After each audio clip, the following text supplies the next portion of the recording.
everyone, we are from group UV Visible. Have you ever wondered what happens in the spectrometer? Yes? No? Well, today we are going to explain to you about the simple workings behind the double beam spectrometer. We'll start with the full diagram and then explain exactly what is going on at each stage. There are 5 stages for this. The first one is a light source. Second, the diffraction grating and the slit. Third, the rotating disc. Fourth, the sample and reference cell. And finally, the detector, computer, and result. The first stage is the light source. You need a light source which gives the entire visible spectrum plus the near ultraviolet so that you are covering the range from about 200 nanometer to about 800 nanometer. This extends slightly into the near infrared as well. You can't get this range of wavelengths from a single lamp, and so a combination of 2 is used, a deuterium lamp for the UV part of the spectrum and a tungsten or halogen lamp for the visible part. The combined output of these 2 bulbs is focused onto a diffraction grating. Diffraction grating and the slit. You are probably familiar with the way that a prism splits light into its component colors. A diffraction grating does the same job but more efficiently. The black arrows show the way the various wavelengths of the light are sent off in different directions. The slit only allows light of a very narrow range of wavelengths through into the rest of the spectrometer. By gradually rotating the diffraction grating, you can allow light from the whole spectrum, which is a tiny part of the range at a time, through into the rest of the instrument. The third part, the rotating disc. This is a clever bit. Each disc is made up of a different segment. Those in the machine we are describing have 3 different sections, namely black, transparent, and mirrored sections. The light coming from the diffraction grating and slit will hit the rotating disc, and 3 things can happen. 1. If it hits the transparent section, it will go straight through and pass through the cell containing the sample.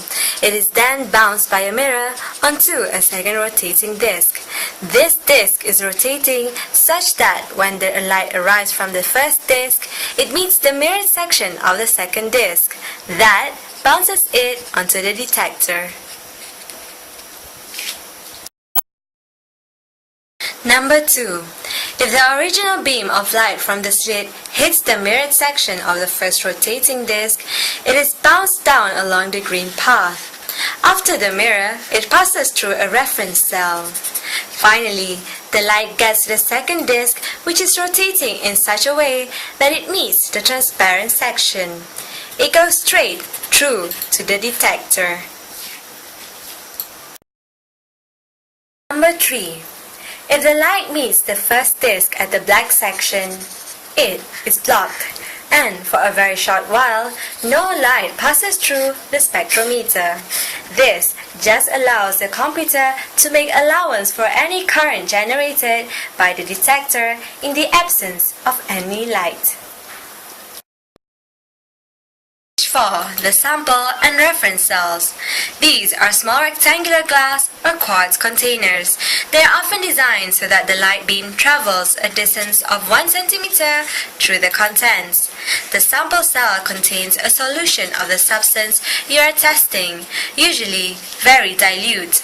The solvent is chosen so that it doesn't absorb any significant amount of light in the wavelength range we are interested in, which is about 200 to 800 nanometer.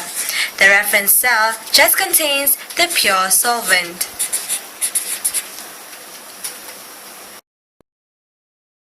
The final stage, the detector, computer, and result. The detector converts the incoming light into a current. The higher the current, the greater the intensity of the light. For each wavelength of light passing through the spectrometer, the intensity of the light passing through the reference cell is measured. This is usually referred to as I0, that's I for intensity. The intensity of the light passing through the sample cell is also measured for that wavelength, given the symbol I. If I is less than I0, then obviously the sample has absorbed some of the light. A simple bit of math is then done in the computer to convert this into something called the absorbance of the sample, given the symbol A.